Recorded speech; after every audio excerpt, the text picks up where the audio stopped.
¿Qué tal? Muy buen día. Me da mucho gusto saludarles en este nuevo podcast en el cual vamos a charlar acerca de los ámbitos de validez de la norma jurídica. Ya conocimos en episodios anteriores qué es la norma jurídica y cómo se compone. Nos pudimos percatar, por ejemplo, de que no todas las normas se aplican a todas las personas.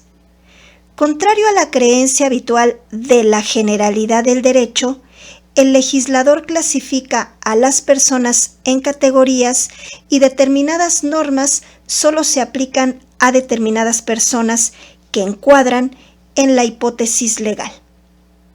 Siendo esto así, vamos a poder advertir ya que las normas se aplican en distintos campos.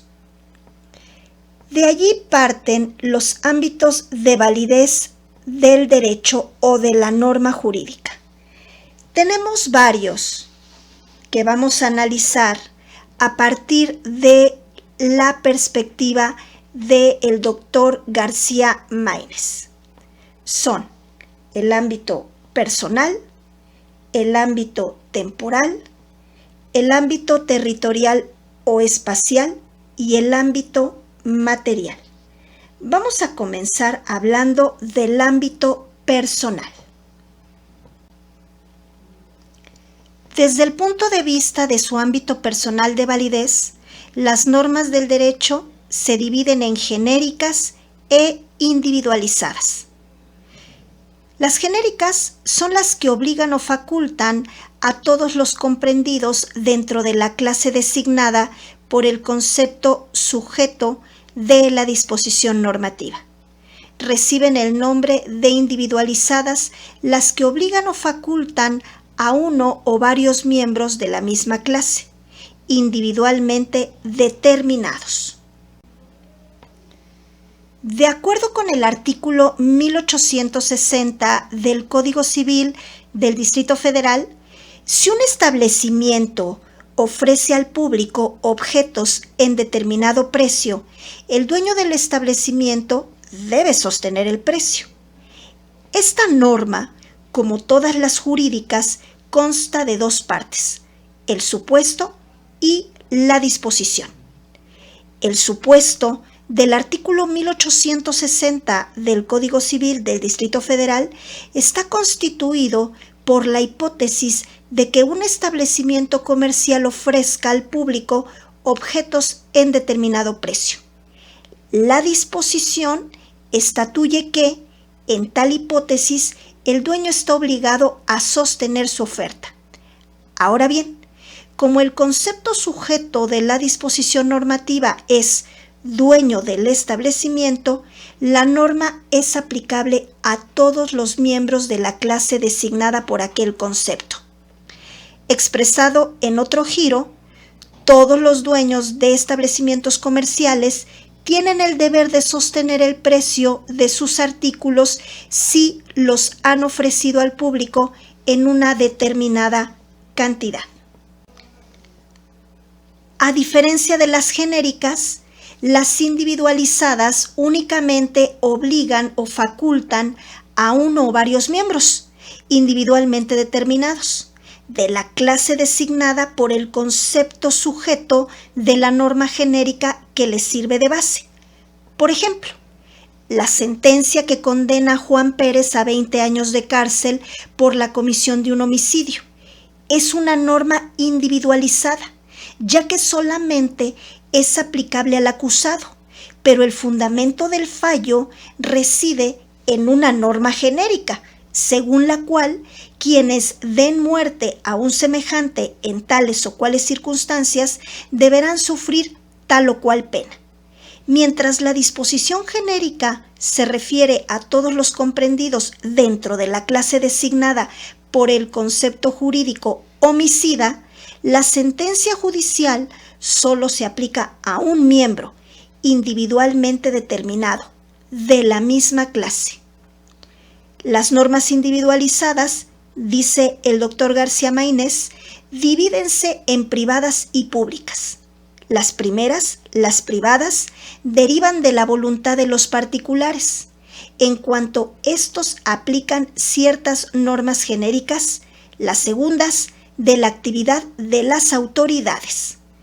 Tienen carácter privado los contratos y los testamentos, público las resoluciones judiciales y administrativas, como las sentencias, las concesiones, etc.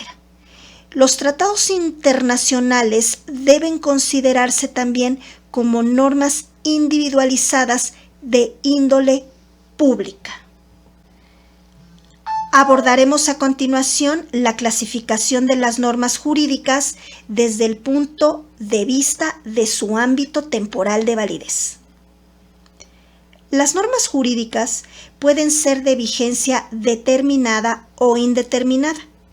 Podemos definir las determinadas como aquellas cuyo ámbito temporal de validez formal se encuentra establecido de antemano.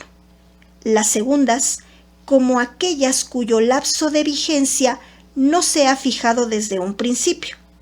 Puede darse el caso de que una ley indique desde el momento de su publicación la duración de su obligatoriedad. En esta hipótesis pertenece a la primera de las dos categorías, o sea, a la vigencia determinada.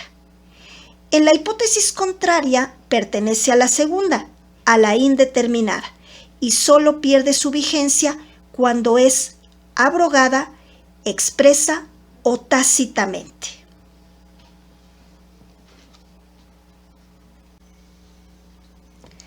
Abordaremos a continuación la clasificación de las normas jurídicas ahora desde el punto de vista de su ámbito espacial o territorial de validez.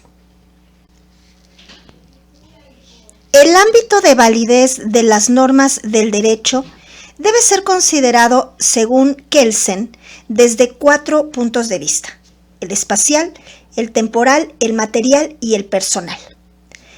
El ámbito espacial de validez es la porción del espacio en que un precepto es aplicable. El temporal está constituido por el lapso durante el cual conserva su vigencia, el material por la materia que regula y el personal por los sujetos a quienes obliga. Si nos colocamos en el primero de los 4 ángulos, que es el ámbito espacial, según alude Kelsen, podemos descubrir que los preceptos del derecho pueden ser generales o locales. Pertenecen a los preceptos generales los vigentes en todo el territorio del Estado. Al segundo, o sea, a los locales, los que solo tienen aplicación en una parte del mismo. El Código Federal de Procedimientos Civiles, por ejemplo, está integrado por normas generales. El civil del Distrito Federal, en cambio, tiene carácter local, como su nombre lo indica. Si aplicamos el citado criterio al derecho mexicano, descubriremos que en México existen, desde ese punto de vista, 3 categorías de leyes a saber: las federales, las locales y las municipales. Esta clasificación se basa en los preceptos de la Constitución relativos a la soberanía nacional y la forma de gobierno. Las federales son aplicables en toda la República, las locales en las partes integrantes de la Federación y del territorio nacional, y las municipales en la circunscripción territorial del municipio libre. A continuación vamos a hablar acerca de la clasificación de las normas jurídicas desde el punto de vista de su ámbito material de validez. El doctor García Maínez menciona que los preceptos del derecho pueden también ser clasificados de acuerdo con la índole de la materia que regulan. Esta clasificación tiene su fundamento en la división del derecho objetivo en una serie de ramas. Desde este punto de vista, los preceptos jurídicos agrupan todas las reglas de derecho público por un lado y de derecho privado por el otro. Las de el derecho público se dividen a su vez en constitucionales, administrativas, penales, procesales e internacionales, mientras que las reglas del derecho privado se dividen en civiles y mercantiles. Las que pertenecen a las llamadas disciplinas de creación reciente, como por ejemplo el derecho del trabajo o el derecho agrario, no siempre son clasificadas del mismo modo. En México, tienen el carácter de preceptos de derecho público. Por ejemplo, la determinación de la índole privada o ya sea pública de un precepto, así como la inclusión del mismo en algunas de las ramas que ya hemos mencionado, no solo posee un interés teórico, sino una enorme importancia práctica. Para demostrarlo, vamos a continuación a citar un ejemplo de alguna disposición del derecho mexicano. El artículo número 6 del Código Civil del Distrito Federal dice que la voluntad de los particulares no puede eximir de la observancia de la ley, ni alterarla o modificarla. Solo puede renunciarse a los derechos privados que no afecten directamente el interés público, cuando la renuncia no perjudique derechos de terceros.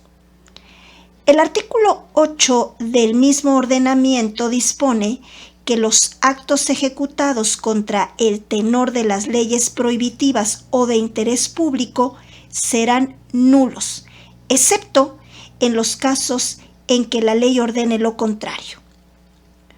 Otro ejemplo, el artículo 14 constitucional, en sus dos últimos párrafos, establece que en los juicios del orden criminal queda prohibido imponer por simple analogía y aún por mayoría de razón pena alguna que no esté decretada por una ley exactamente aplicable al delito de que se trate.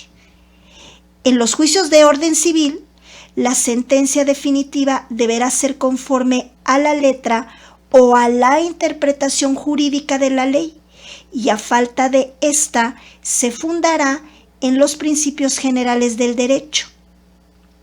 La aplicación de tales disposiciones supone el conocimiento previo de la índole, ya sea civil o penal, de los diversos preceptos. Bueno, pues con esto vamos a finalizar este podcast en donde estuvimos basando nuestro estudio en el libro de Introducción al Estudio del Derecho del doctor Eduardo García Maínez. Y bueno, pues nos despedimos y los esperamos en el próximo episodio. No olviden suscribirse, darle like, compartir y activar la campanita para que les notifiquen cada vez que subamos un nuevo material. Nos vemos en la próxima. Gracias.